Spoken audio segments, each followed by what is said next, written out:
Ok, bonjour à tous. Je vous en prie, avancez pour vous installer. Donc, je suis Thierry Verniat, je suis le directeur du Clust'R numérique. Je voulais vous remercier d'être là aujourd'hui. En fait, on attendait aujourd'hui, on avait un objectif de 500 participants. Hier soir, vous étiez 750 inscrits. Donc aujourd'hui, pour nous, le pari est tenu.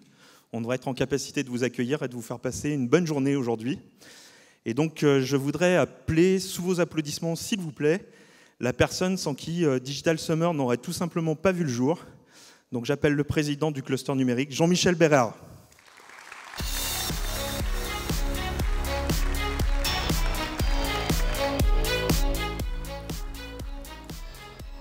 Bonjour à tous, merci d'être venus si nombreux et d'avoir répondu à notre appel pour cette journée. Vous savez que c'est une première.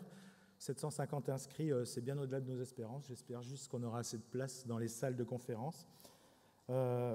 Quelques mots sur, je ne vais pas être très long, je vais vous donner quelques explications sur le Digital Summer et sur le Clust'R numérique. Le Clust'R numérique, c'est une association qui existe depuis 2008 et qui regroupe près de 300 entreprises des industries du numérique dans la région. Nous regroupons des entreprises qui vont de la start-up aux ETI. Nous accueillons en principe toutes les entreprises qui ont un modèle économique éprouvé et qui souhaitent grandir. Et donc notre mission première, c'est de fournir tous les outils pour que notre filière et nos acteurs puissent grandir ensemble. Et les principes d'action de base sont assez simples. C'est l'exemplarité, c'est le networking, et puis c'est l'échange de bonnes pratiques. Nous pensons que les plus jeunes entreprises peuvent avoir beaucoup à apporter aux plus expérimentés. C'est la magie du numérique. Les plus jeunes en savent souvent plus long que les plus vieux. Mais vice-versa, quand il s'agit de business, je pense que les grandes entreprises peuvent montrer le chemin et expliquer leurs échecs et leurs succès aux plus jeunes. Et puis, nous avons tous dans nos laboratoires, dans nos équipes de R&D, dans nos équipes commerciales, des secrets qu'il serait bon de partager parce que je crois que la région Rhône-Alpes n'est pas suffisamment bien représentée dans le monde du numérique. Nous sommes dans une région où nous avons un PIB de 200 milliards de dollars de PIB. Et ça représente à peu près la taille de l'Irlande, la taille de la Finlande, la taille de la Grèce. Et pour autant, on n'apparaît pas au sommet des régions numériques. Donc l'objectif du Clust'R numérique, c'est de faire vivre cette région d'un point de vue de notre industrie. Et il nous manquait jusqu'à présent un événement capable de fédérer tous les acteurs qui comptent de la filière. Alors non seulement la filière, mais également au-delà, c'est-à-dire tous les responsables de la transformation numérique dans les systèmes, les entreprises plus traditionnelles. Et c'est chose faite avec cet événement, le Digital Summer. C'est la première édition. Nous l'avons conçu un peu à rebours de ce qui se fait d'habitude. D'habitude, un événement comme ça, on va chercher qui peut parler de quoi, on regarde quels sont les experts les plus connus, les plus populaires, et on les rassemble dans une salle. Nous avons décidé de nous y prendre complètement à l'envers. Alors on va voir ça, ce soir si ça a marché. Nous sommes allés voir nos membres et puis nous leur avons posé la question, leur avons demandé quelles étaient leurs préoccupations, qu'est-ce qui les intéressait, quelles étaient les questions auxquelles ils avaient besoin de répondre. Et nous sommes revenus avec une liste de thèmes triés, environ une 35 thèmes. Et pendant plusieurs mois, nous avons cherché des experts. Alors nous avons trouvé des grands intervenants nationaux, internationaux. Nous avons des gens qui viennent des États-Unis, des gens qui viennent du Canada, de grands orateurs français également. Et puis, en même temps, on a trouvé au fin fond de nos entreprises des gens qui pratiquaient et qui avaient résolu la question depuis bien longtemps. Et nous avons décidé de les mettre en lumière et de leur demander de partager avec nous leurs secrets. Je pense que c'est la meilleure façon pour nous, de progresser, de voir un petit peu ce qui se passe dans les boîtes des autres. Donc nous sommes allés chercher des gens qui ne sont pas connus, mais qui font. C'est-à-dire que tous les jours, ils font ce dont ils parlent. Cet événement est organisé par le Clust'R numérique, par ses permanents, par son bureau qui s'est beaucoup impliqué. Nous avons eu le soutien précieux de la région Rhône-Alpes et de la ville du Grand Lyon. Nous avons également le soutien de nombreux sponsors, dont vous verrez les noms dans nos différents espaces. Et nous avons également reçu le soutien de l'autre cluster de la région qui s'appelle Numelink, avec lequel, si vous avez suivi l'actualité, nous nous sommes fiancés en vue d'un mariage en début d'année prochaine. Et nous avons également reçu leur soutien. Alors, un petit warning avant de démarrer, c'est un événement qui est tout neuf, c'est la première année. On attendait 500, on a 750, on ne sait pas si on aura assez de place dans les salles. Nous avons des intervenants qui sont jeunes, c'est pour lesquels parfois c'est la première fois qu'ils prennent le micro en public. Nous avons des expérimentés, bien sûr, comme vous allez le voir. Donc je vous demande à la fois de la compréhension pour l'organisation, si vous voyez quelques bugs, je pense qu'il y en aura. Et je vous demande aussi beaucoup de bienveillance pour certains intervenants pour lesquels c'est une première.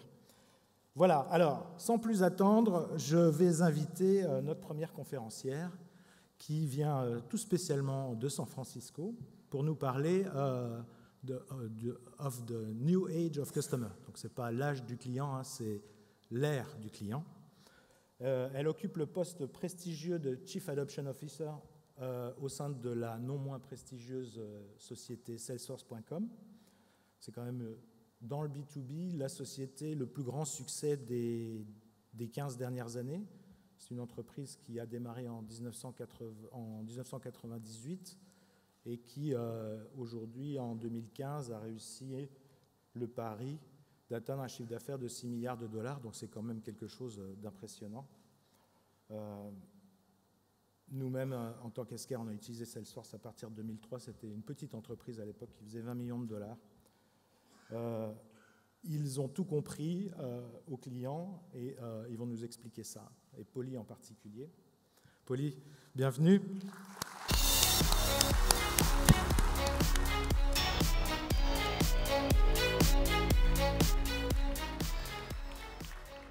J'ai fait quelques recherches. Polly en grec, ça vient du mot apellos, qui a donné plusieurs prénoms comme Apollinaire, Apolline, Apollo. Et ça signifie, en grec, c'est un mot qui veut dire qui inspire, la personne qui inspire. Et je pense que Polly va nous donner an inspirational speech. Welcome on stage, Polly. How are you? Très bien, merci. Ah, ça va bien. Yes. Et vous? And how often do you come to Europe? Actuellement, je suis le sponsor exécutif par nos ex-com et nos HQ à San Francisco pour tous les clients et nos équipes à Europe. Alors, je reste à Paris probablement 4 mois et visiter tous les clients dans les régions de France et aussi les autres pays. Ok, parfait. And you speak French also? Oh, j'ai étudié le français à l'école quand je suis très jeune. But it's not bad. Congratulations. Well, thank you. So, and you are a CDO. Can you tell us about this position, Chief Adoption, CAO? Oui. CAO. Oui, CAO, exactly. Alors, Chief Adoption Officer. Yes, sure. So in a digital business, you have, and if you have a subscription model, which is the models of the future for business, you have to understand what your customers actually use, and this defines the way you build new products, the way you create new customer experiences, and the way you engage. And today, I thought I could share some innovation that's happening around the world in this area.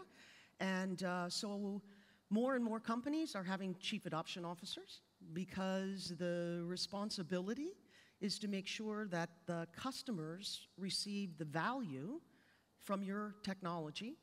And if they don't, if your business model is a subscription, they cancel the subscription. I'm sure we've all had a magazine, and if we didn't enjoy the content on the magazine, or it didn't bring us pleasure or inform us about something, we might have canceled it. Yep. So it's the same thing. Okay, so we have an expert of the customer, and she's going to talk about the customer.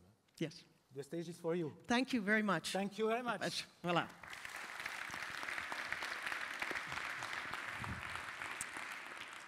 Alors, je pense que ça marche comme ça, je ne suis pas sûre.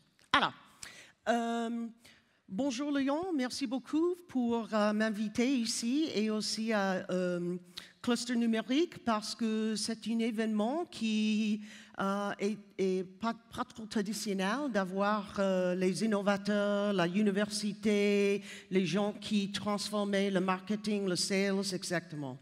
Alors, il faut que je change en anglais, mais j'espère que ça marche. Alors, so just because I'm an American company and we're publicly traded, I'm going to share with you some future things that we're thinking about, and also some things that are currently being done.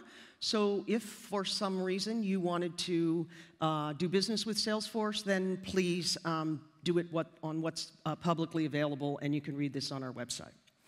So I'm sorry to say that I was going to play a great movie, little video starter for you, about what's actually happening to us today.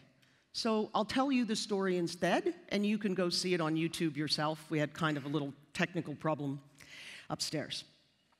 So when we think about the industrial age, and we think about all the major transformations and the great inventions and innovation that came from the industrial age, where we were able to harness power and turn it into products and create products that fundamentally changed the world around the way we live, around the way we do transportation, around the way we consume services and products. Well, we're in another age now, and we call that the age of the customer. And it's because in the old days, when I went to school and graduated and went to business school, as a leader in a company, we thought about the products that we built, and we thought about the channels to market, and we said, if we build good products, we will be able to make the customer buy them. And we built our companies and our cultures, and we thought about the departments and the organizations that we had.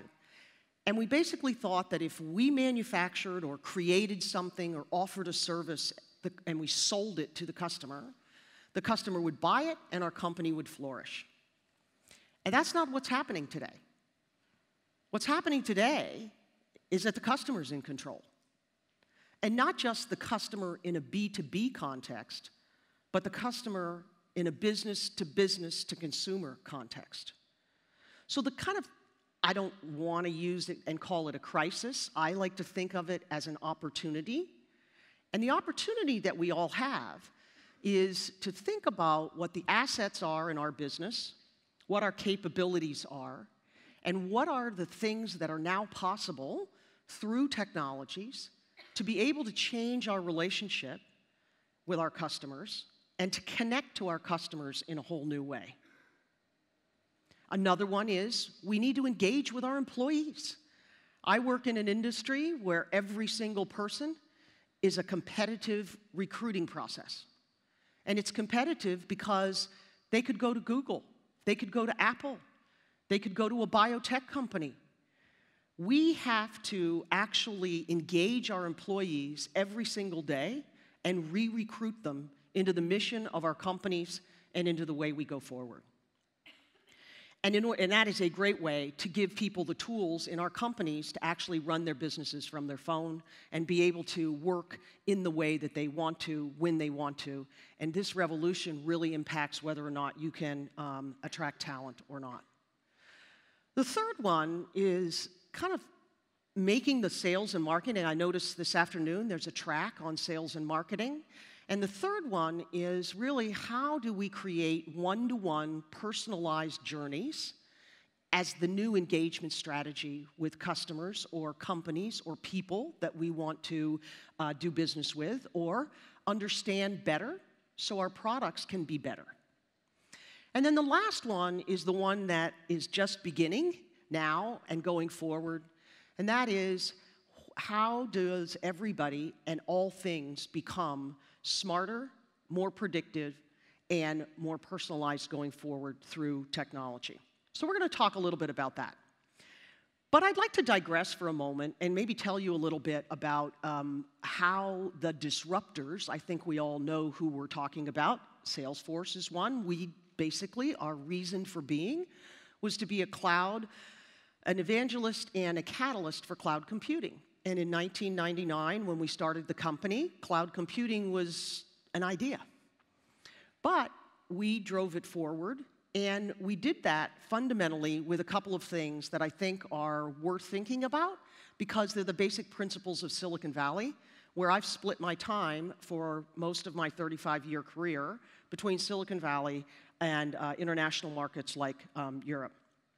So the first thing is that every industry goes through evolutions. This is the story of my industry, which is the tech industry. I actually started on mainframes, and I worked for a beautiful, great national treasure global brand, IBM, in 1977.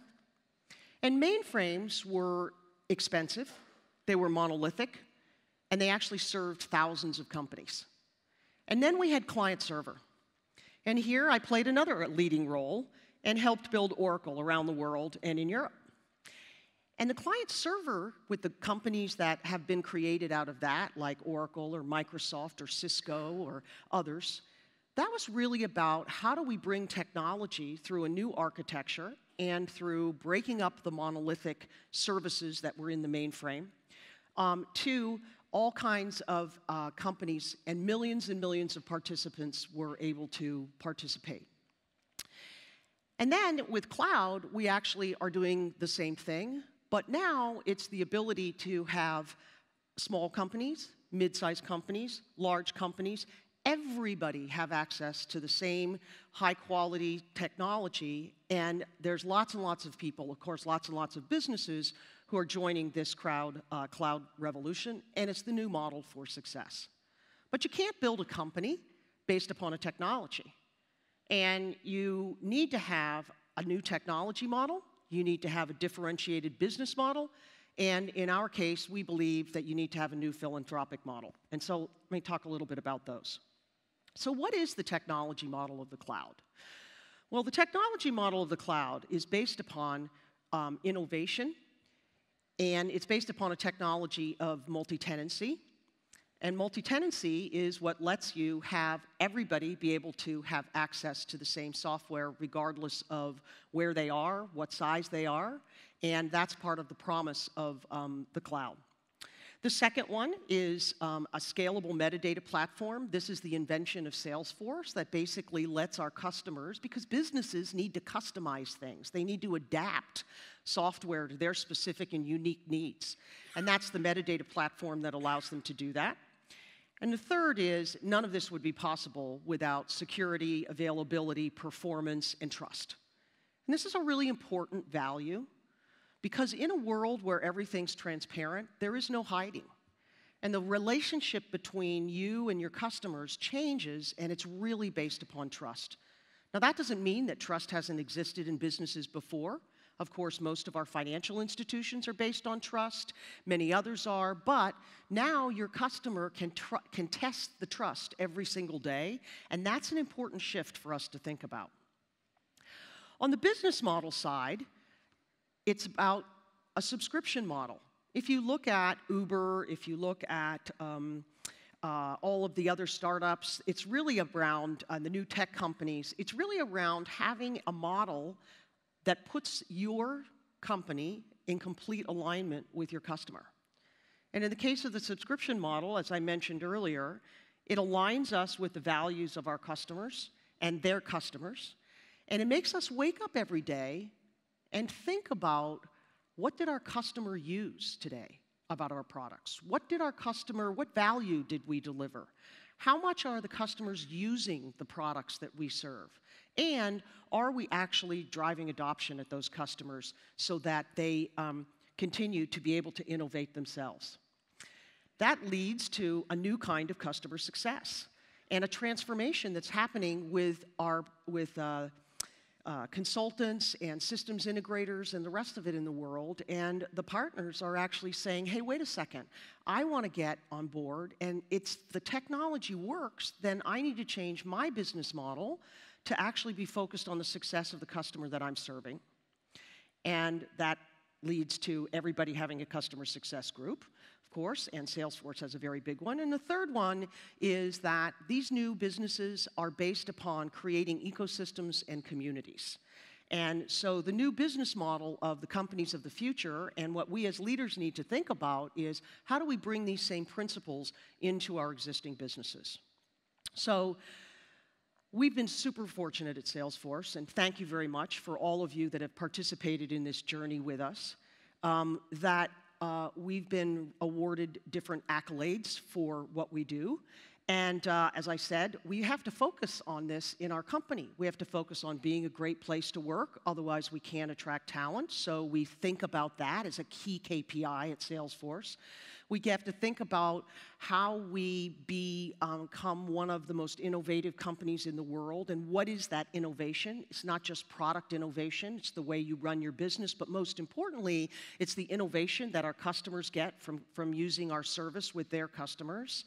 It might be admiration, like, are you ethical? Do you actually contribute to the communities that you live in? And so we're starting to see that these are the new values of companies that actually are able to attract and go forward into this new digital world, and certainly participate in a very proactive way in the age of the customer. And there's lots of examples of this, and there's lots of examples right here in France. But I wanted to share another one that I hope is the legacy of Salesforce long after all other things perhaps have passed, and that is the notion of integrating philanthropy with business. And that the importance of business is to change, the business of business is changing the world. It's not just about hiring great people, it's not just about building great products, it's not just about returning shareholder value. It's about contributing back and giving back to the communities that we live in. And so when we started the company, we created a new innovative philanthropic model that was basically 1% of product, 1% of our employees' time, and 1% of our equity, and we put it into a nonprofit foundation. I'll bring this up because we like to participate in the communities where our people live. For those of you who don't know, in France, we have a development center in Grenoble, which I know is not Lyon, but it is in the region. And I think that it's a great opportunity for us to contribute to nonprofits that focus on this community.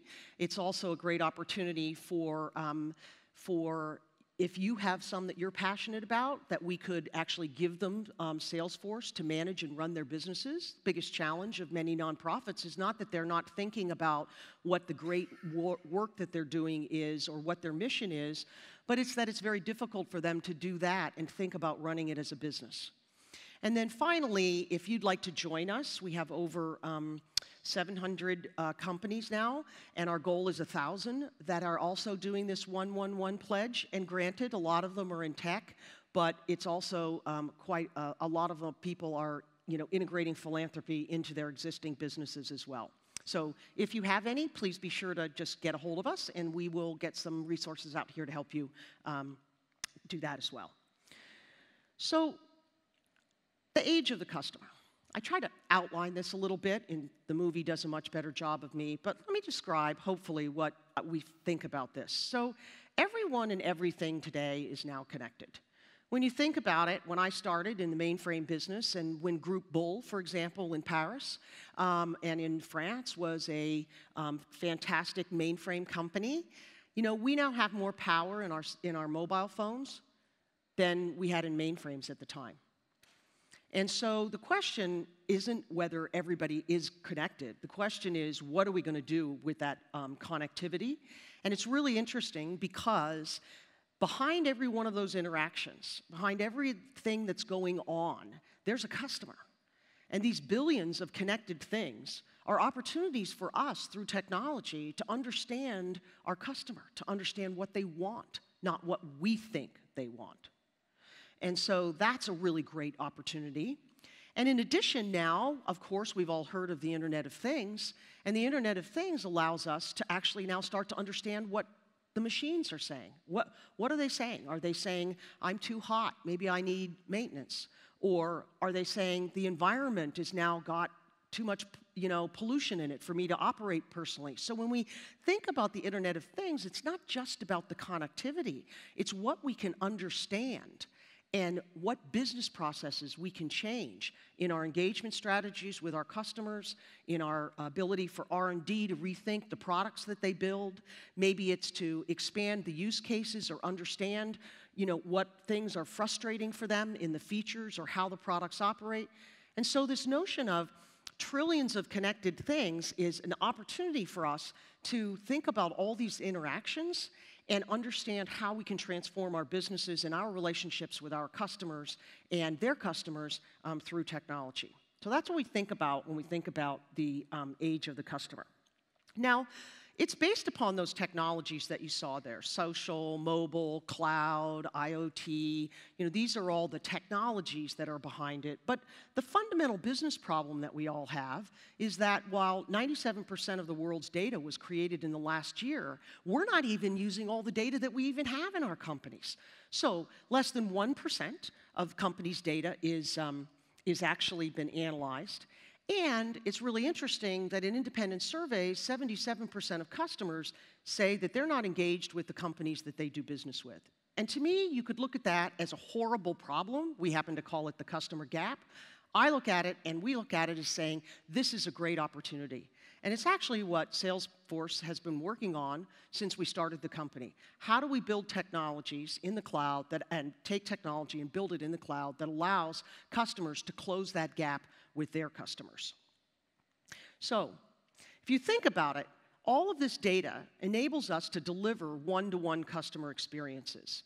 So, when we think about the 6 billion smartphones by 2017 and about 75 billion connected products, that's a great opportunity for all of us to rethink the way we engage with our customers and also the way that we engage with our employees and our partners.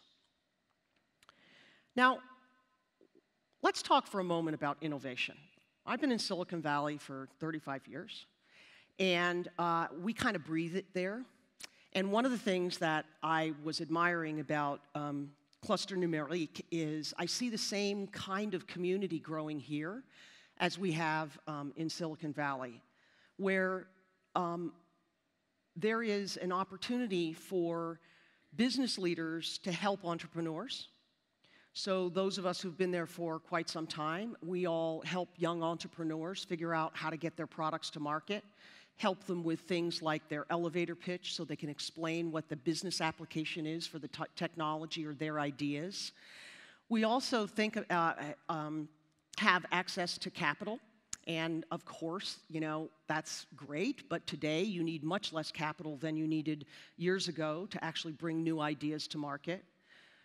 We help them think about what is the redefinition and the creation of their brand, and more importantly, companies need to think about what is my brand and how do I get my head around the brand is a sum of all of my customers' experiences.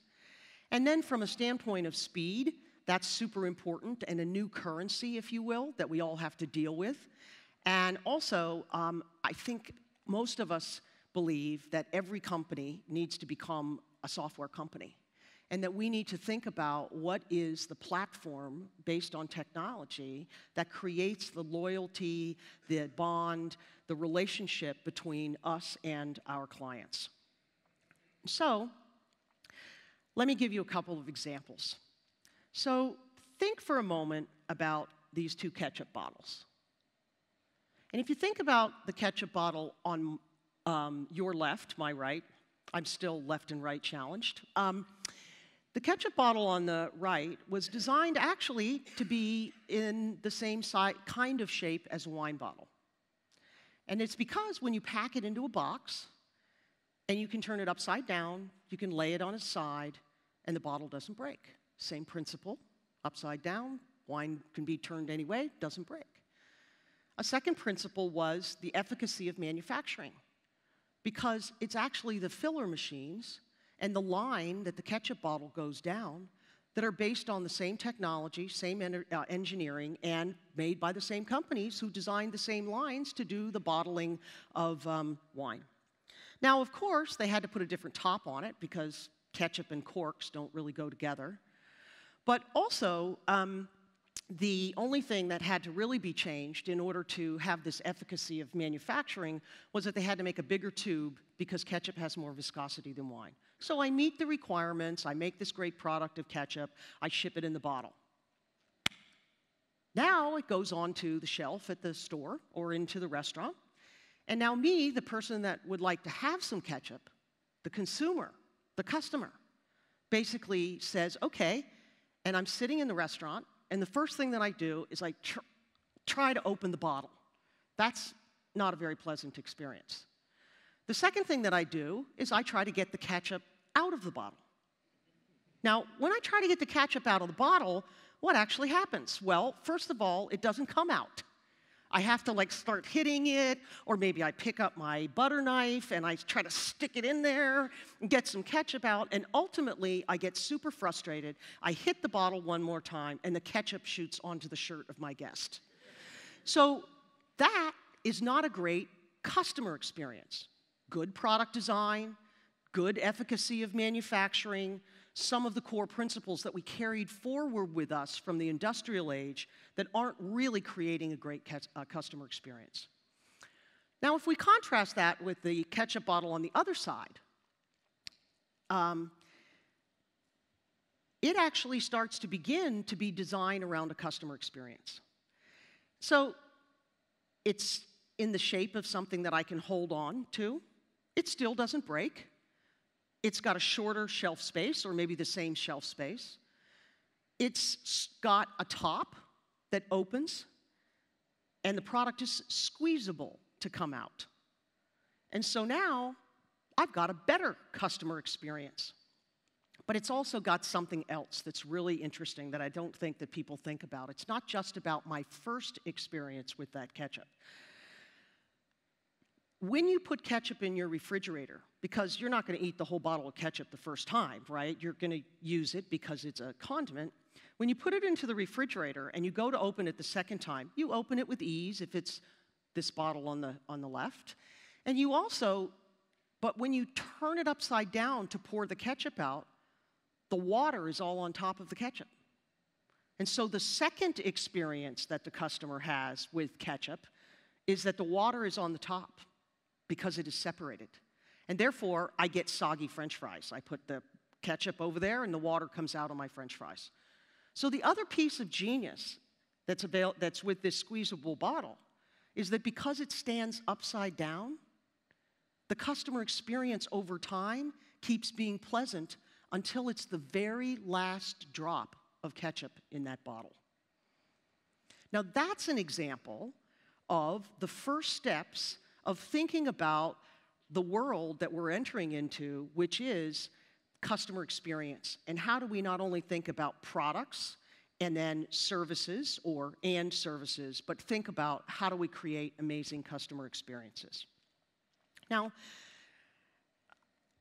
another example, or now I want to share with you some examples, and I want to explain this framework a little bit. So what are these guys like Uber and the rest of them doing? Why are these fintech companies able to go forward and create these amazing new services that are challenging, for example, the financial institutions of the world? So I thought I'd explain a little bit about what is kind of a decision framework that businesses are using to help them get into this age of the customer and to think about it. So first of all, they're thinking about their current engagement models, which are up here in the far right-hand corner. I tell Gartner this is the only time that that's not the magic quadrant. So when you think about it, they are creating a frictionless world of zero customer effort and zero employee effort. So when Uber thinks about disrupting the taxi industry, they thought about how do I make it effortless for the rider and I make it effortless for the driver.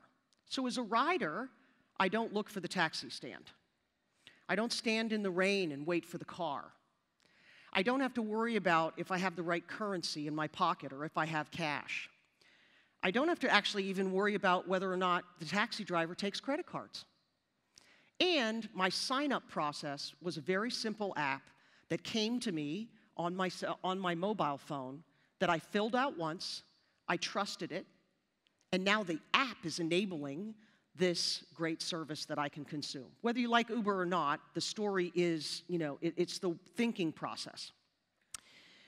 On the employee, the driver side, the drivers don't have to carry cash.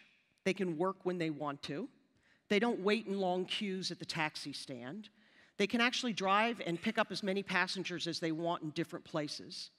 And they don't have to wait at the end. They don't have to worry about whether or not the payment actually gets done. The taxi itself, nobody's going to rob them because, quite frankly, an Uber driver doesn't carry cash, and every crook in the world knows that. So both people have an efficacy and an effortless customer relationship. And then they mine that data. Because what they have is they have transactional data and they have usage data. They have location data about which are the most popular routes. They use another kind of third-party data, which might be about the weather, or maybe it's about when is the Euro Cup tournament going to be in the stadium in Lyon, and how many drivers do we need to move there. And yes, that created surge pricing, which you may or may not like, but it's your choice as to whether you pick it. And they have a subscription or a business model that's based upon usage. And then they can now offer, once they get that network built, so now they know who's there and they're working on it, they can also add value-added services, like the services they had for the Christmas tree. Did you guys, I don't know if the Christmas tree services were available in Lyon, but basically in dense cities, including Paris, at Christmas time, they did contracts with nurseries, and you could go online, you could pick out your type of Christmas tree, you could say how tall you wanted it, and you could pick a time for that tree to be delivered to your house. And the Uber drivers brought the tree to your house or apartment, and you basically said, thank you very much. It all got billed to your Uber account, and you went forward to do that. And you had the Christmas tree, you decorated it, you had your holiday experience, and when it came time for it to leave, you went back onto that Uber app, and you basically said, please pick my tree up on Sunday afternoon between 5 and 7, and they came and picked it up. But they didn't stop there. So they made it easy on the acquisition, they did the partnership that was going to do the delivery, but they put some other experience at the end. And they made it a complete experience. And the complete experience wasn't getting rid of your Christmas tree. It was actually taking it to a place to be recycled, planting another tree on the earth, and sending you a card for New Year's that said, thank you, you bought this tree, you used our service, we've planted a tree in your name. So that is the way we can think about the customer experience, not just in what we provide, but how that experience also can be taken care of and worked with around our partners and others. So these experiences come into traditional business areas that we think about as sales, service, building our communities with our partners and employees, and also marketing. And it's not just the new guys who are starting out with a blank sheet of paper. It's also a lot of maybe great brands that are here in France or anywhere around the world who are using this kind of thinking to bring innovation in their companies and to their customers and change the way they do that. So I think this is a brand we all know. We started on a journey with Louis Vuitton several years ago. This is not meant to be a Salesforce commercial, to be very blunt, but there is some reference to Salesforce in it. It's much more about how does a brand that's old, age-wise, rejuvenate itself and change its relationships with its customers through technology, and maybe we could listen to what they have to say.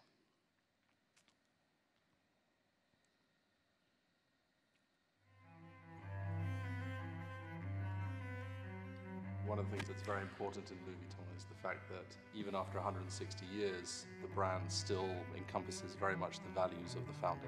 If you look at Louis Vuitton the man, he was quite an exceptional character.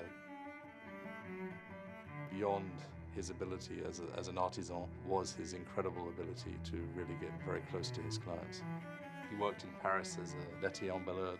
A laitier emballeur would come into your home.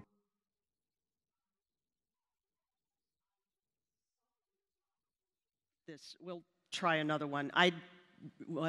don't know, works on our stuff. So we'll try another one. But basically, Louis Vuitton is a 180-year-old brand who's reimagining the experience that they can give to their store associates, and then for their store associates to be able to give their clients. They started their business by basically thinking about the possessions and building custom luggage and custom bags for people to carry their possessions with them as they went on the journeys of their lives. And so through that experience that's been the basic foundation of Louis Vuitton, they've actually transferred that into a virtual experience where you actually experience that in the store. Now, we're going to try one more movie, and then I'm just like going to open it up for questions because we probably don't want to be too frustrated. So I have to apologize.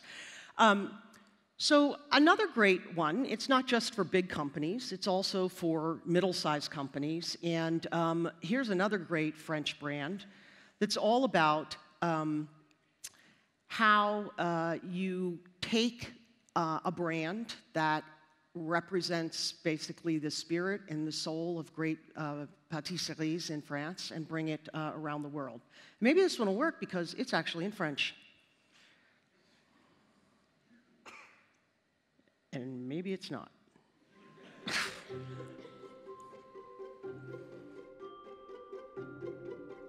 Je pense qu'être pâtissier chez La Durée, c'est certainement la plus grande fierté que peut avoir quelqu'un qui aime son métier. On travaille de manière très artisanale, de la même manière que sur beaucoup de métiers d'art. On est une maison qui est née en 1862. C'est une vieille maison parisienne qui est née sous le règne de Napoléon III. La Durée, c'est pour moi la plus belle maison traditionnelle pâtissière en France. Et les gestes qui sont faits aujourd'hui sont des gestes qui étaient déjà appliqués il y a 100 ans. On est resté très traditionnel, même s'il y a énormément de créativité et d'innovation. Il n'empêche pas moins que cette tradition, il faut la sublimer. On a sublimé ce produit au travers de nos boutiques, des packaging, des merchandising, de tout l'esprit décoratif qu'on a pu faire chez La Durée, de telle sorte que le client qui rentre chez La Durée puisse rêver qu'il y ait cet effet waouh immédiat. On fait en sorte d'éduquer les équipes à avoir une vraie fierté. Quand vous arrivez, ils sont fiers de vous servir, ils sont fiers de vous accueillir parce qu'ils aiment cette maison. Avant toute chose, je veux que mes clients puissent rêver, mais je pense qu'il faut pouvoir accompagner ça au niveau du service client et que chaque client se sente unique. D'où la connaissance client qu'on se doit d'avoir, qui est absolument nécessaire. Nous, on doit être les visionnaires. On doit projeter ce qu'est le monde du futur. D'où le fait qu'on s'associe avec des maisons comme Salesforce, parce qu'on a besoin effectivement que les technologies puissent nous accompagner pour apprendre ça. Il y a une connexion qui se crée entre tous mes consommateurs, que ce soit une clientèle australienne, américaine, sud-américaine, chinoise, etc. Il faut qu'ils se sentent faire partie de cette maison. Ils deviennent une famille, ça devient la famille La Durée à travers le monde. La beauté de pouvoir travailler avec Salesforce et le fait de pouvoir appréhender un client avec beaucoup plus de personnalisation parce qu'on connaît ce client. Et ça, c'est une vraie chance que les nouvelles technologies ont pu nous offrir. Aujourd'hui, on est la même famille, mais on est plus de 1000 et on est répartis sur 26 pays. Et je pense que grâce à Salesforce, on va pouvoir faire des chats ensemble pour faire vivre à l'ensemble des équipes de manière complètement déconnectée du temps et des lieux, la vie La Durée. Des métiers comme les nôtres où on véhicule de la tradition, du luxe, on doit véhiculer avant tout de l'expérience. Donc on n'enlève rien aux basiques de nos métiers. Il faut rester les meilleurs dans nos métiers. Et à côté de ça, pour accompagner ce rêve, il faut pouvoir utiliser les technologies qui sont les technologies du futur. Finalement, c'est une continuité de notre rêve de manière incroyable, même inimaginable il y a encore quelques années. C'est un souffle qui contribue effectivement à nous faire aller de l'avant. C'est magique et je pense qu'on n'est qu'au début de ça.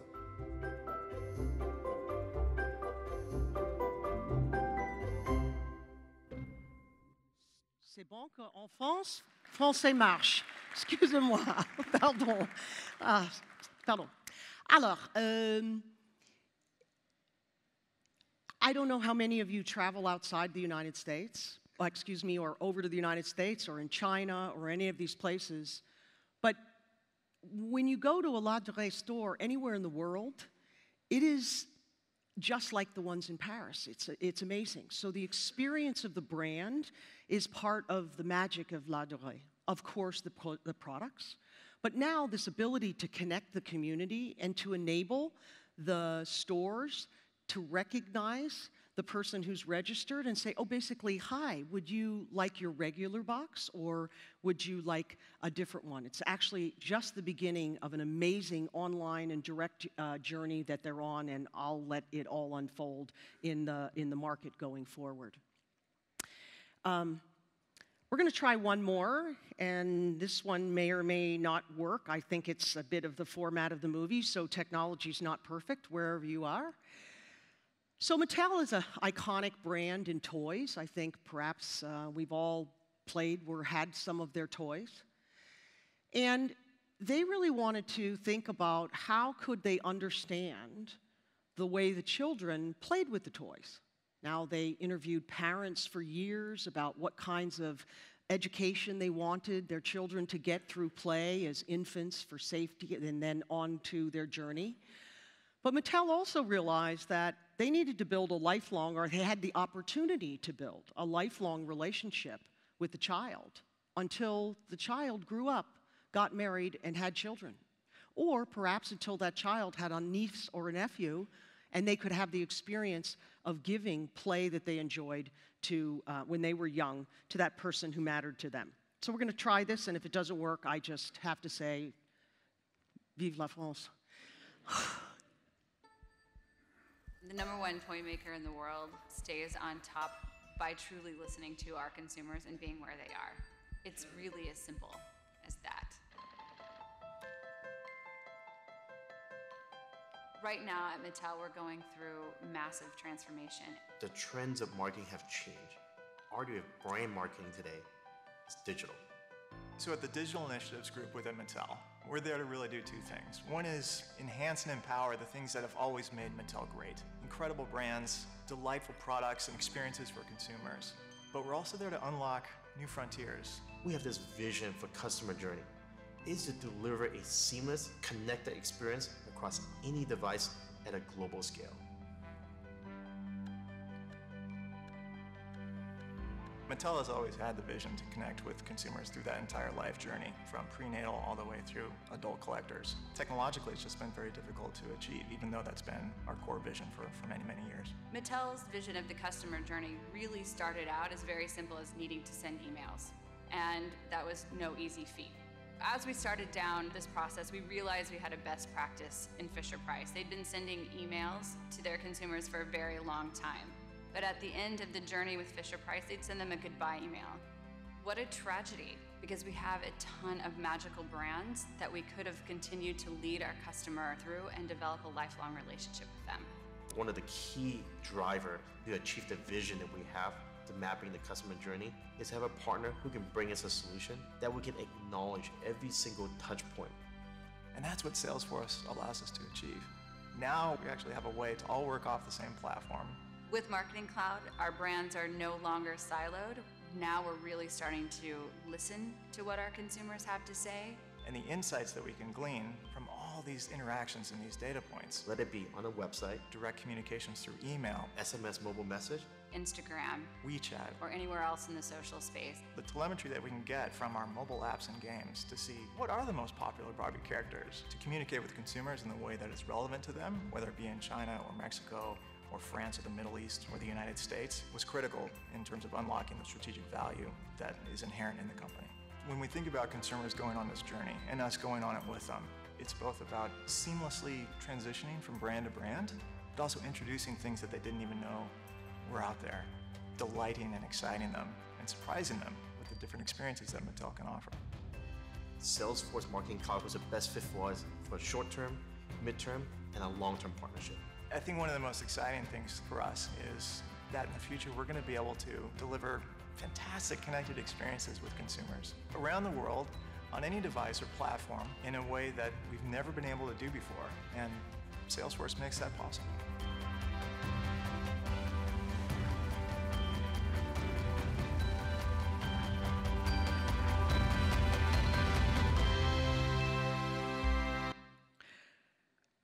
So a little bit of the story behind the story. They still make great Hot Wheels. My brothers had them when I was a child, but they threw away the box. Now you don't throw away the box. On the back of the box is a QR code. So the Hot Wheel is still the same toy, but you take that QR code and you scan it on your phone, and you now have a digital way to play with your Hot Wheel. And because that phone they're able to understand the interactions, they're actually merging and blurring the digital play and the physical play, and learning more and more and more about the way different age groups, different children want to play with that Hot Wheel car. So the point is that it's not really the strongest that survive. It's the ones who can adapt the most and can adapt the most to change, and I think that's the challenge for all of us. How do we adapt the way we run our companies? How do we adapt the way we think about innovation? How do we change the way we work with our employees, our customers, our partners? And how do we embrace this new age of the customer and change the way we work and the way we connect with our customers in new ways? Now, in my job, I get to spend a lot of time with business leaders.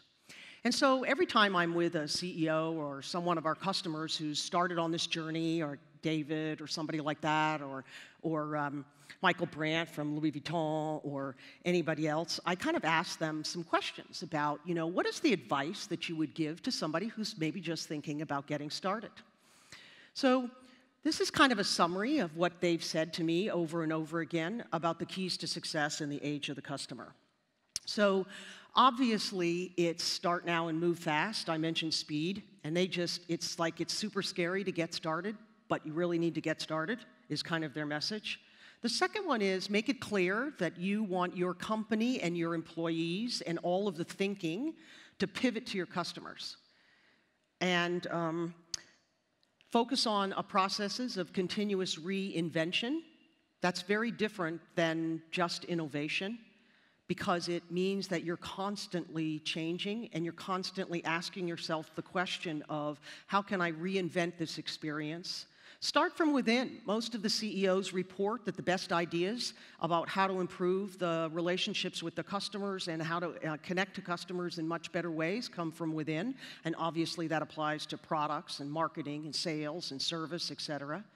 Rethink the role of IT from a kind of a thing that you have to something that's really a partner with business, and actually that the technologies can help propel you forward.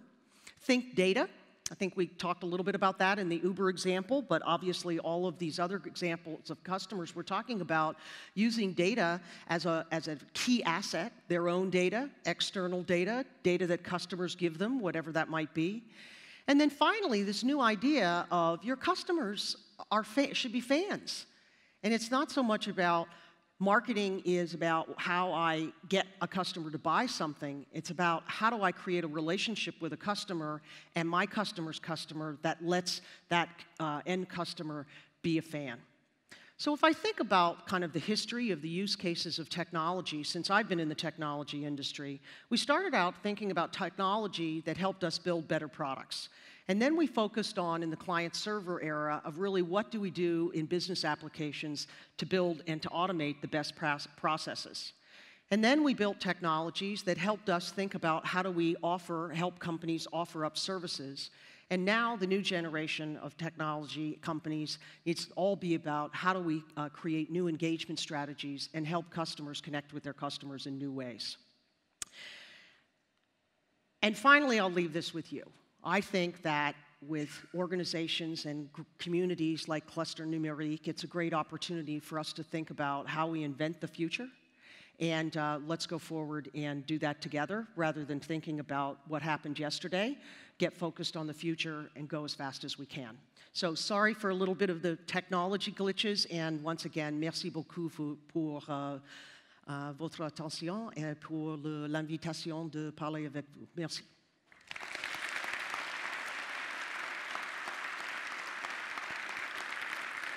Okay. So I think we have time for a couple questions. I'm happy to answer any questions anybody might have, and if there are none, I understand that too. But I came here to hopefully provide a little inspiration and maybe give you some examples of great things that are going on. Yes? Good morning, Emmanuel Olivier. I'm the CEO of Asker. Thanks for sharing your thoughts with us on on this new age of the customer. I think we can all relate to your chart of evolution of technology through the ages, at least the people my age. Now, if we look at what's happening today, there's a lot of, as always in technology, a lot of new trends, new words, new buzzwords sometimes that are emerging, the machine learning, the big data, and you can name it. Mm-hmm. Which of those trends do you see today, to your point of the age of the customer, which of these trends, these new technologies, do you see impacting the most the customer experience in a few years to come? Yeah. So I think there's a variety of them. First of all, I think that machine learning and artificial intelligence, you know, we've all had the experience of talking to Siri and having it either understand us or not. But I think we're going to see more and more little pieces of artificial intelligence embedded in applications. So whether that's a specific technology or whether that is a way that the utilization of that technology will improve performance, productivity, improve outcomes, et cetera. Another one is this business model of combining usage data, transaction data, environmental data all together and doing a new, very interesting role of which there are not enough people who are trained in this discipline on the planet, and that is data science. And so if you have a student, a kid who's wants to have a great career and is kind of a problem solver kind, then I think if you can get them into the discipline of data science, they will have a very rewarding and rich career. It's the next like 250,000 euro job or in whatever currency it is, and there just aren't enough on the planet. Another one that I think is quite interesting and maybe has a different set of uses is virtual reality. I think everybody kind of looked at Google Glass, for example, in the beginning and kind of said, I don't really understand the correlation. But with the advances that we have in image processing and in other machine learning and comprehension, I think virtual reality will probably play a really important role. And then when I think about the combination of some of these, you know, one of the things that I think will just be an outcome in within the next 20 years, and maybe in less than that, is that actually self-driving cars will become more reliable than driver driving cars, than people driving cars. And so that will not only change the insurance industry, but you know, maybe for the pleasure of driving a car, you'll actually go to a Disneyland for cars, where basically people go to a park with their families and have the experience of driving a car. So I don't really think it's one technology. I really feel like it's the intersection of the ones that have come at scale, like cloud, mobile, and social, and we've all had a consumer experience with, and now IoT, big data, one-to-one journeys, these things are all being combined together and will fundamentally change the way we live our lives. So, and I think they have a lot of promise in a lot of industries around healthcare, around safety, around great opportunities for all of us to connect to our customers in a different way. Yep. Yes, good morning. You have explained a lot of experience from B2C customer. Could you share with us some B2B and perhaps I think to something like Coda Software and Finance Force or other one, because a lot of people here are in the B2B. Yeah, sure. So we started in the B2B, and actually. I think many times we talk about B2C because it's really easy to get a personal attachment to it.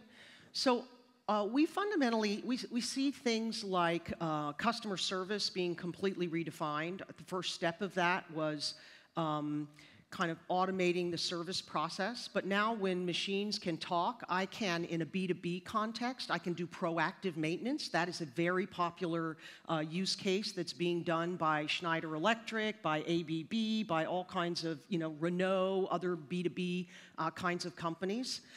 I think another one is understanding all of the implications of how the user uses your product and providing better safety for people who actually use the products in a B2B context that we produce.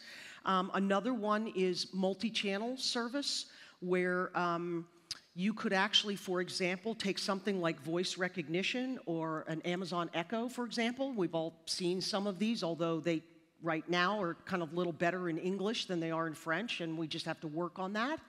But you know, the user interface could change entirely for all these B2B functions to be voice. So instead of typing a question on a website or actually filling out a form, I basically speak. And that whole front process is actually done for me, and that would have big implications between B2B and business, where I basically say, please give me the answer to my question, and I ask a question. Where's my case? Is my delivery on time?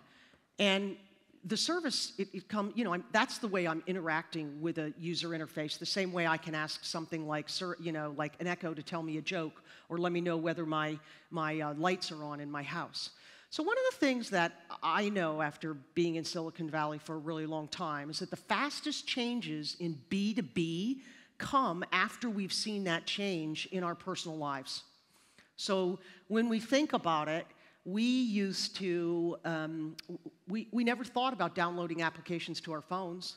Now all of us in business produce applications that our customers download to their phones. But we learned that experience first in our personal lives. Right? And so I think that as we see some of these inventions come into the consumer world, then that experience gets transformed into a B2B context.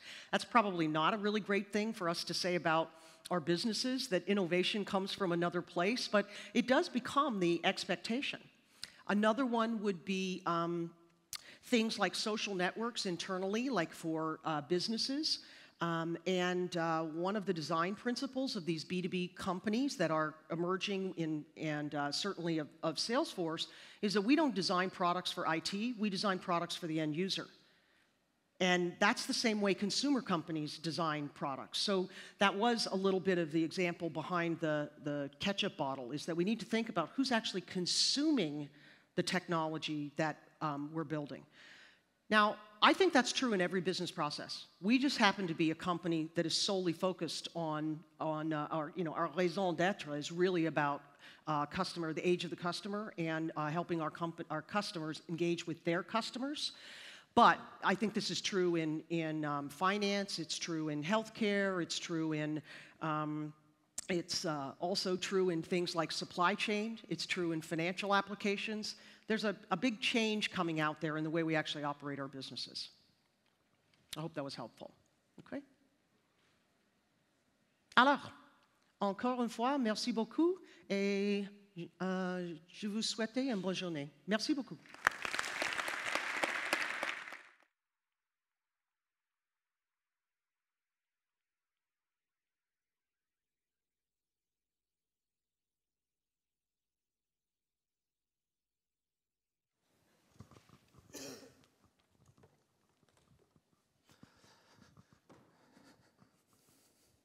Merci beaucoup, Polly. C'était un plaisir de vous avoir aujourd'hui avec nous. Donc maintenant, pour la suite, vous allez être amenés à aller sur différentes conférences. Je vous rappelle que les conférences qui suivent sont SEO, Content Marketing, User Experience. Alors SEO, la salle, c'est Round 2. User Experience, c'est Round 3. La quête du Graal, comment recruter un bon développeur, je sais que c'est un sujet qui intéresse plusieurs d'entre vous dans la salle. Donc la quête du Graal, c'est Sinclair 2. Force de vente sédentaire et vente digitale, alliance ou concurrence. Donc ça, c'est une conférence qui aura lieu en Sinclair 1. Going Global ou comment vendre à l'international. Donc c'est une conférence qui a lieu dans la salle Rhône 1. Et puis qualité intégration continue. Les bonnes pratiques de l'usine logicielle, donc c'est Rhône 3B. Donc en fait, on va vous expliquer tout ça, mais il suffit de monter à l'étage et vous allez retrouver vos salles de conférence. On enchaînera ensuite sur une pause déjeuner autour de midi. Voilà, merci beaucoup. Bonne journée à vous.